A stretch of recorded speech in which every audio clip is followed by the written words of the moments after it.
O que vai acontecer com a gente? Nós vamos ser cheios do Espírito do Senhor. Nós vamos ser cheios da graça do Senhor. Nós vamos ter sabedoria de Deus para prosseguir na nossa vida. Então é possível andar com Deus. Noé andava com Deus, Enoque andava com Deus, Adão e Eva andava com Deus antes da queda. Alguns reis de Israel andavam com Deus, os profetas andavam com Deus, os apóstolos andavam com Deus. Aleluia! É claro, o maior exemplo daquele que sempre andou com Deus, irmãos. Quem foi o nosso maior exemplo? Jesus. O próprio Senhor Jesus, em sua missão terrena, ele nunca se apartou de Deus. Ele sempre andou com Deus. E para ter e manter a intimidade com Deus, a Bíblia nos apresenta algumas considerações. Primeiro delas, é preciso ter sede de Deus. Quantos aqui têm sede de Deus? Sede pela tua palavra, sede de fazer a sua vontade. A Bíblia diz em Salmo 63, verso 1: ó Deus, tu és o meu Deus, eu te busco intensamente, a minha alma tem sede de ti, todo o meu ser anseia por ti, numa terra seca, exausta e sem água. É como se fosse a minha alma, ela tem sede de Deus. O salmista do Salmo 42 diz: como o servo brama pelas correntes das águas, a minha alma tem sede de ti, ó Deus. Oh, irmãos, primeira coisa que precisa acontecer na minha vida e na tua vida para desenvolver esse relacionamento é ter sede. O que você faz quando você tem sede? Você vai até a geladeira, pega água, você vai até o filtro, bebe a água, porque você tem sede, você precisa beber aquela água para saciar a tua sede. Irmãos, todo aquele que tem sede de Deus, vontade de ter mais de Deus, ele vai buscar a esse Deus, ele não vai deixar de buscar. Então a primeira coisa, para que eu preciso ter e manter a minha intimidade com Deus, é ter sede de Deus. Segunda coisa, eu preciso ter fé. Irmãos, não tem como você viver uma vida de intimidade com Deus sem ter fé. Para você prosseguir a sua vida com Deus, é preciso ter fé. Primeira coisa que o autor aos Hebreus diz, a Bíblia diz assim: para se aproximar de Deus é preciso ter fé. Todo aquele que se aproxima de Deus tem que crer que Ele existe e que Ele é abençoador daqueles que o buscam. A Bíblia diz que a fé é um firme fundamento, ou seja, é o que nos dá base. Se eu não tiver fé, eu não tenho base. É o que vai me dar sustentação. Romanos 4:3 diz: e creu Abraão em Deus, e foi isso imputado como justiça, e foi chamado amigo de Deus, porque ele foi um homem que viveu pela fé, se tornou um pai da fé. Abraão, por que ele se tornou um pai da fé? É fácil se tornar um pai da fé? Precisa ter muitos anos de crente? Não. O nosso tempo de igreja não define a nossa intimidade com Deus. O que define a nossa intimidade com Deus é o quanto nós estamos dispostos a buscá-lo, a se entregar a Ele. Você pode ter 30, 40, 50 anos de evangelho, mas é possível que você nunca conheça a Deus. Exemplo disso, Nicodemos. A Bíblia diz que ele foi procurar Jesus de noite, e ele começa a fazer perguntas para Jesus, e Jesus fala para ele assim: ô Nicodemos, você é mestre em Israel, e você não sabe destas coisas? Você já era para estar dando aula, você já era para estar não apenas vivendo, mas dando aula, Nicodemos, e você não sabe? É possível. E ele era um doutor da lei, ele era um homem importante do sinédrio, do alto escalão, um doutor da lei, irmãos, e não conhecia a Deus. Quantos fazem teologia, mas não conhecem a Deus? Quantos leem a Bíblia várias vezes por ano, mas não conhecem a Deus? Porque não tem uma vida prática com Deus. Irmãos, que nessa noite, que você possa fazer essa oração ao Senhor, porque é a minha oração. Que nessa noite nós possamos nos arrepender e nos voltar para Deus. Que nós possamos verdadeiramente restaurar a nossa comunhão e a nossa aliança com Deus. Eu posso, irmãos, enganar qualquer pessoa, mas não dá para enganar a Deus. O Espírito Santo de Deus, Ele colocou essa palavra de uma forma tão profunda no meu coração. Porque, irmãos, se nós temos que temer alguém, tema a Deus. Porque o temor do Senhor vai fazer com que você seja íntegro, reto, honesto, sincero, puro. O temor do Senhor vai te fazer alguém que ame a Deus e as pessoas que Ele ama. Irmãos, o princípio de tudo é temer a Deus. Se eu não temer ao Senhor, irmãos, de nada vale. Aí vai ser só imposições. Aí eu vou chegar aqui e eu vou ser um ditador, mas a sua vida não vai mudar em nada. Imposições não mudam em nada. O que vai mudar e transformar a minha vida e a tua vida é uma vida de relacionamento com Deus, que te amou com amor eterno e te atraiu para a presença dEle. É uma palavra reflexiva, queridos. Como está a nossa vida? Que eu e você venhamos mudar a nossa vida a partir de hoje. O que eu preciso ter para que eu possa ter e manter uma vida de relacionamento com Deus? Eu preciso fazer uma confissão pública da minha fé. Às vezes eu me simpatizo com o Evangelho, às vezes eu começo a vir à igreja, mas eu ainda não fiz uma confissão pública da minha fé em Jesus Cristo. É preciso fazer. A Bíblia diz, irmãos, lá em 1 João 2, verso 23, qualquer que nega o Filho também não tem o Pai, mas aquele que confessa o Filho tem também o Pai. Ou seja, eu preciso fazer a confissão para arrependimento. E para que, porque a Bíblia diz, se eu confessar o Pai que está no céu, Jesus também vai confessar o meu nome diante dos santos anjos e do Pai que está no céu. Agora, se eu negar o nome dele, ele também vai negar o meu nome diante dos anjos e do Pai que está no céu. Então é preciso ter confissão pública de fé. Eu já disse aqui também, é preciso ter o temor de Deus. Salmo 25:14 diz: a intimidade do Senhor é para os que o temem, os quais Ele dará a conhecer a sua aliança. A intimidade, o Senhor vai proporcionar uma intimidade, algo profundo, uma vida muito mais abrangente para aquele que teme ao Senhor. E também, em quinto lugar, é preciso ter uma vida de oração. Eu não sei se você tem orado, querido, mas pensa numa guerra para orar. Pensa numa guerra quando você dobra o seu joelho para falar com Deus. Irmãos, pasmem vocês, e vocês sabem disso. Para ficar nas redes sociais, a gente passa 1, 2, 3, 4, 5. A gente passa o dia inteiro se for preciso. Agora, quando você fala assim, eu vou orar, parece que dá tudo. Dá sono, dá quebrante, desestimula, a gente fica fraco, a gente dá vontade de sair daquele lugar de oração, dá todo tipo de sensação, de situação na nossa vida. Por quê? Porque é uma guerra espiritual.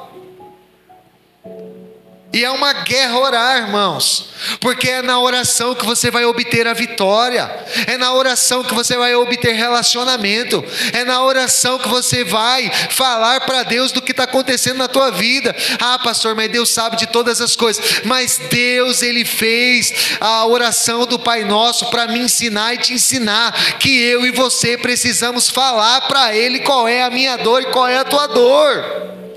Ele quer ouvir de mim, ouvir de você o que nós estamos passando. Deus é onisciente, sim, mas Ele quer ouvir de mim e de você, porque Ele já utiliza da oração para nós termos uma vida de relacionamento com Ele. E como está a nossa vida de relacionamento com Deus? Através do campo da oração. Será que está fraquinha? Será que não tem mais? E aí eu quero chegar na igreja, eu quero receber uma palavra, eu quero ser transformado, eu quero ter vitória, mas e como está a minha vida com Deus? Irmãos, porque é muito fácil. Eu já estive onde você está sentado agora.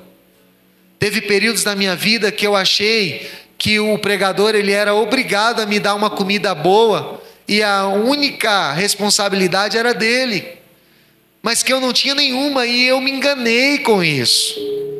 Eu aprendi que o meu culto começa quando eu inicio o meu dia. O seu dia vai ser muito bem definido a partir do momento como você inicia ele.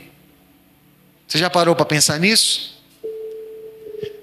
Repare, quando você se levantar correndo da cama, sem orar, sem agradecer pelo dia, sem agradecer pela noite que se passou e o dia que está chegando, sem consagrar o seu dia, a sua casa, a sua família, repare, você vai perceber que o seu dia não é tão bom assim. Uma série de coisas acontece e você não tem discernimento espiritual para entender o que está acontecendo. Por quê? Porque já não tem mais visão e relacionamento. E aí a gente quer resolver tudo na tora, como diz o outro. A gente quer resolver na força do braço.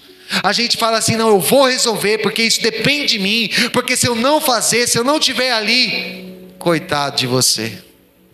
Se Deus não te der saúde, se Deus não te der fôlego de vida, se Deus não te der ânimo, força, vigor, se Deus não te der essa graça, você não se levanta da cama, meu irmão. A nossa vida é como a erva do campo.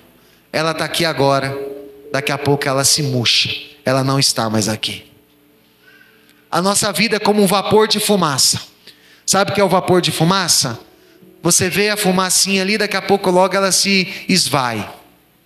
Assim é a vida do homem.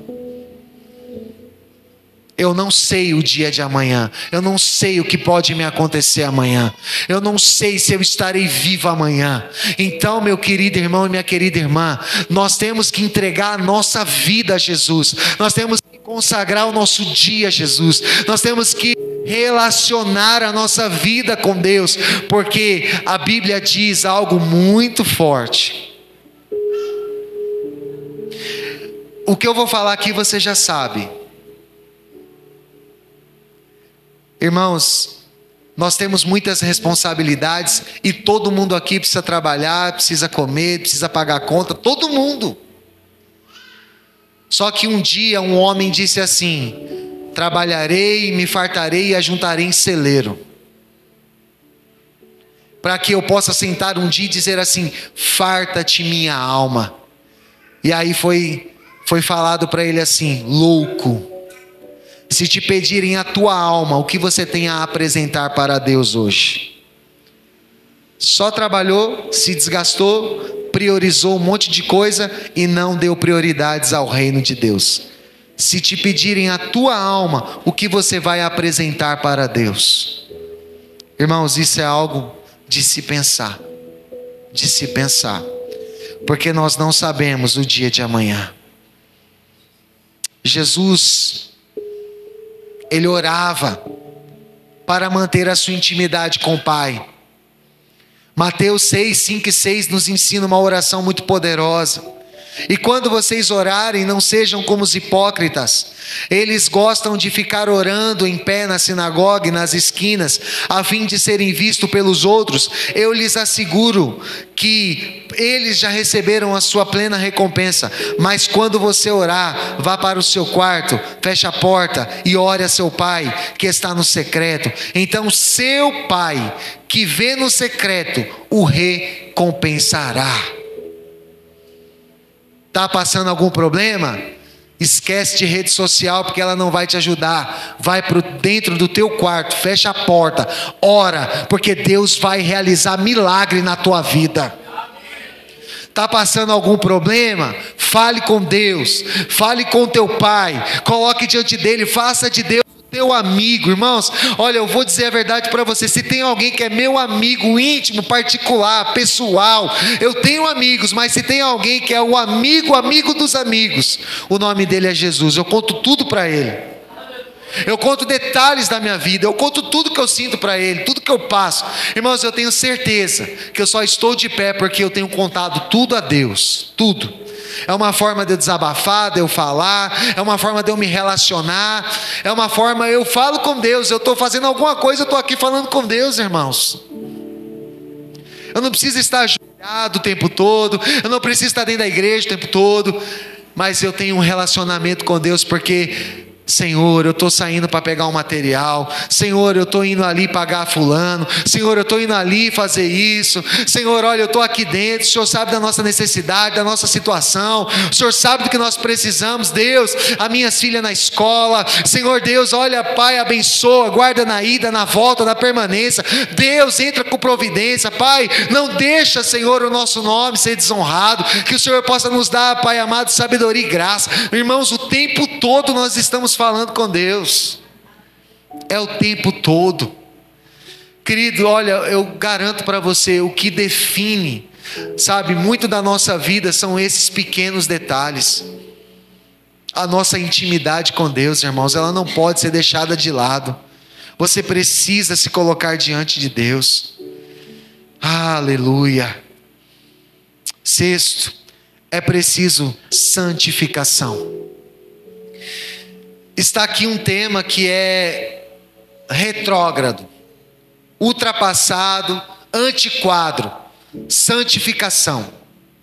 Parece que a geração de hoje não se preocupa mais com essas coisas.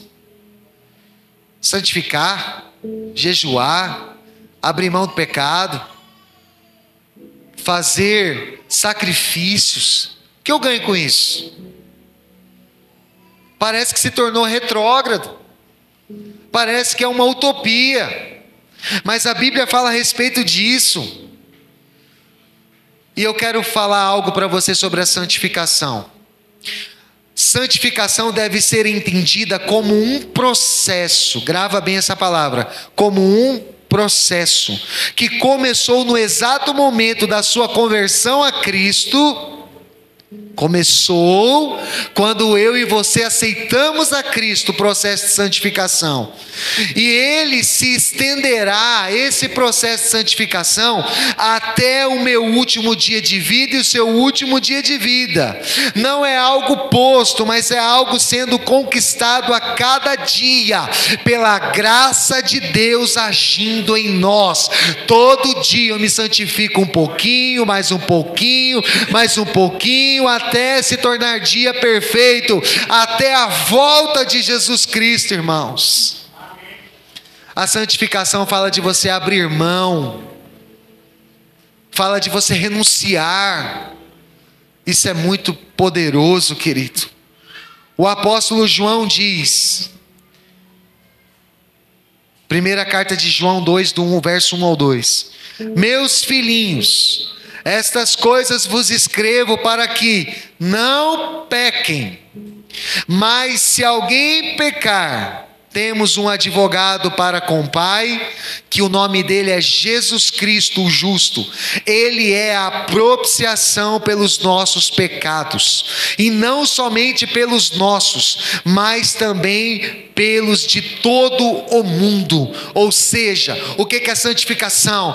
Eu errei o alvo, eu falhei, poxa, eu não vigiei, eu errei, eu pequei. O que eu faço agora? Vou me culpar o resto da vida? Senhor, eu não queria, eu não estava, Pai, querendo fazer isso, mas olha, eu vacilei, eu não vigiei, mas Deus me perdoa, me faz, Pai amado, ser puro, reto, íntegro, e eu e você, nós vamos nos colocar diante de Deus, pedir perdão e retomar a nossa vida com o Senhor.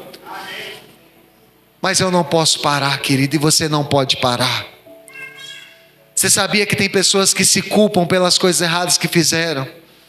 A Bíblia diz que o próprio Deus, Ele não se lembra dos nossos pecados, uma vez que nós pedimos perdão pelos nossos pecados. Mas Ele lança no mar do esquecimento, e deles não se lembra mais. Por que eu e você vamos ficar se recordando dos pecados que nós já pedimos perdão?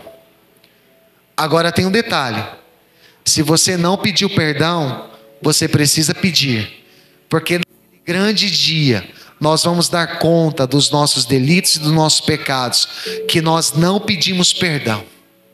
Porque a Bíblia diz assim: aquele que confessa e deixa alcançará misericórdia, porém aquele que não faz isso não vai alcançar misericórdia. Eu vou contar para alguém: você pecou no seu secreto, você fez algo que desagradou a Deus, foi algo que você não ofendeu o seu irmão, não foi algo público. Você precisa chegar diante de Deus e pedir perdão a Deus. Agora eu pequei contra o meu irmão, aí você precisa chegar no teu irmão e pedir perdão para o teu irmão. Porque tem pecado que não é contra Deus, tem pecado que é contra o meu irmão. E aí? Eu pequei contra o meu irmão e eu vou pedir perdão a Deus? É certo isso? Não. Se eu pequei contra o meu irmão, eu tenho que pedir perdão para o meu irmão. Se eu pequei contra Deus, eu peço perdão a Deus. Se eu pequei contra as pessoas da minha família, eu tenho que pedir perdão para as pessoas da minha família. Se eu pequei contra o meu próximo, aquele que está do meu lado, está comigo, eu tenho que pedir perdão para o meu próximo. É simples assim. Agora, o que eu não posso fazer é continuar tapando o sol com a peneira. Se tem uma coisa que o Satanás vai acabar com a tua vida, é quando você não pede perdão pelas coisas erradas que você fez. Ele vai encontrar uma brecha, ele vai entrar aí dentro e vai destruir a tua vida. Então, nessa noite, que eu e você venhamos tapar todas as brechas, para que Satanás não tenha legalidade de agir contra mim e contra você. A única forma, irmãos, da gente permanecer, da gente alcançar a misericórdia, da gente alcançar a benevolência, é nos arrepender, pedir perdão, fechar as brechas e prosseguir para o alvo que é Cristo. Não tem outra forma. Não dá para a gente seguir como que nada tivesse acontecido. É preciso tomar uma atitude. Pastor, há muito tempo que eu estou afastado dos caminhos do Senhor. Não adianta, você precisa voltar para Jesus. Você precisa se reconciliar com Jesus. Você precisa novamente, se arrepender de seus maus caminhos e voltar. E você precisa confessar publicamente isso. Pastor, eu até comecei a vir na igreja, até estou aqui, mas eu ainda não aceitei Jesus, eu não confessei Jesus. A Bíblia diz que com a boca eu faço confissão e com o meu coração eu creio para a justiça. É preciso confessar e crer, porque a Bíblia diz em Marcos 16: aquele que crer e for batizado será salvo, porém quem não crer já está condenado. Eu preciso tomar essas atitudes que parecem nada, irmãos, parecem nada, mas vai definir a minha vida e a tua vida. Sabe, essa questão de aceitar Jesus, essa questão de se batizar nas águas, essa questão de você ter compromisso, essa questão de você criar raiz, essa questão de você se envolver, buscar o seu chamado, de você entender qual é o propósito de Deus na tua vida, tudo isso é muito importante. Sabe por que muitas vezes a gente não rompe? Porque a gente não toma essas atitudes na vida cristã. E a tua vida só anda em círculo. Ah, mas está tão bom aqui. Ah, Jesus sabe de todas as coisas. Ah, Jesus sabe das minhas fraquezas. Ah, pastor, você sabe, né? É tão difícil. Não, Deus, Ele não entende essas coisas. Deus, Ele quer que você se posicione. Ele quer que você tome um partido, de chegar diante dele e falar assim: a minha bandeira é Cristo, o meu Deus está no céu, e eu estou aqui para cumprir com os propósitos de Deus nessa terra. E eu e você precisamos nos posicionar diante de Deus, porque senão o diabo vai nos atropelar e nós não vamos ser felizes nessa terra. Precisamos nos posicionar, irmãos. A única forma do pecado não nos separar de Deus, porque na verdade a Bíblia diz que o que faz separação entre nós e o nosso Deus são os nossos pecados.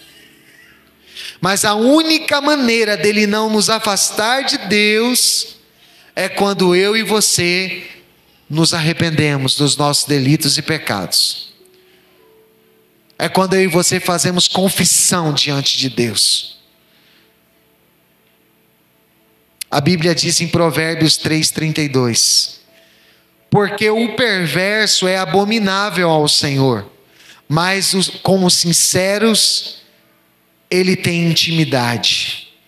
Oh, glória a Deus. Tiago 4, verso 4, a parte B, já estou encerrando.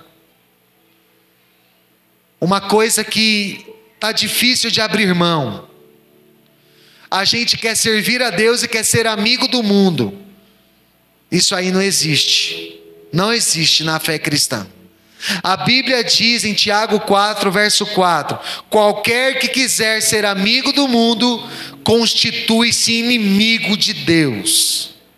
Se você quiser ser amigo do mundo, praticar aquilo que o mundo pratica, eu e você vamos ser inimigos de Deus.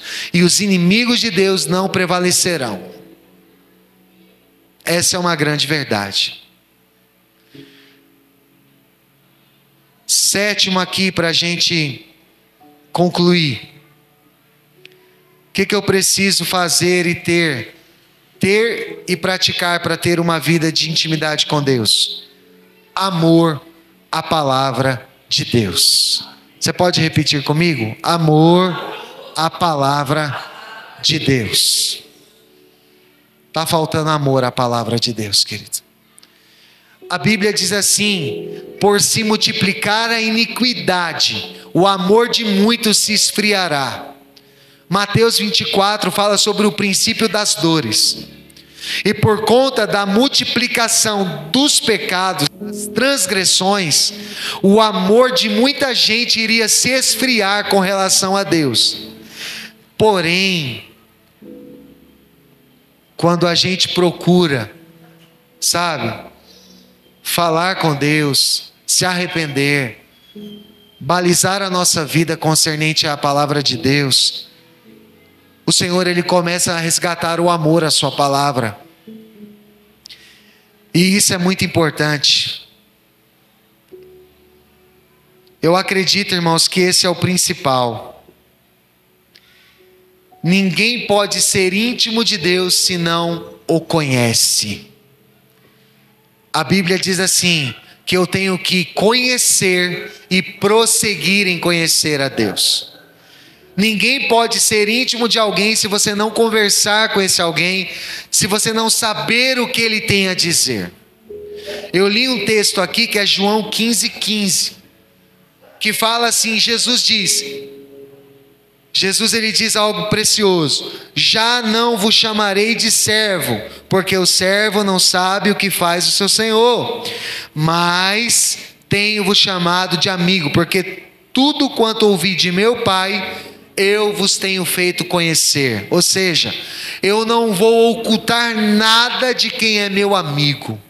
Eu não vou deixar de partilhar das coisas que é preciso para os meus amigos. Isso fala de eu conhecer a Deus pela sua palavra e dele me conhecer através da oração. É preciso. Ninguém pode dizer que conhece a Deus se não conhecer a sua palavra. João 15, verso 14 diz: vós sereis os meus amigos se fizerdes o que eu vos mando. Irmãos, o que mais faltaria para que eu e você viéssemos ter intimidade com Deus? De verdade. A gente falou aqui algumas coisas, mas talvez nós poderíamos reafirmar, né? Nós poderíamos reafirmar e dizer assim: sede de Deus, para ser íntimo de Deus; fé, para ser íntimo de Deus; precisaríamos fazer uma confissão pública da nossa fé, para ser íntimos de Deus; precisamos ter o temor de Deus;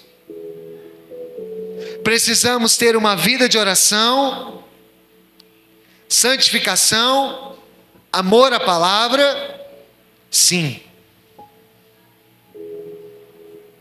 tudo isso, mas eu começaria com o amor à palavra, porque se você e eu amarmos a palavra, nós vamos obedecer a esse Deus maravilhoso. Nós vamos nos submeter, nós vamos ter fé, nós vamos orar, nós vamos ter temor, nós vamos sim confessá-lo, porque nós vamos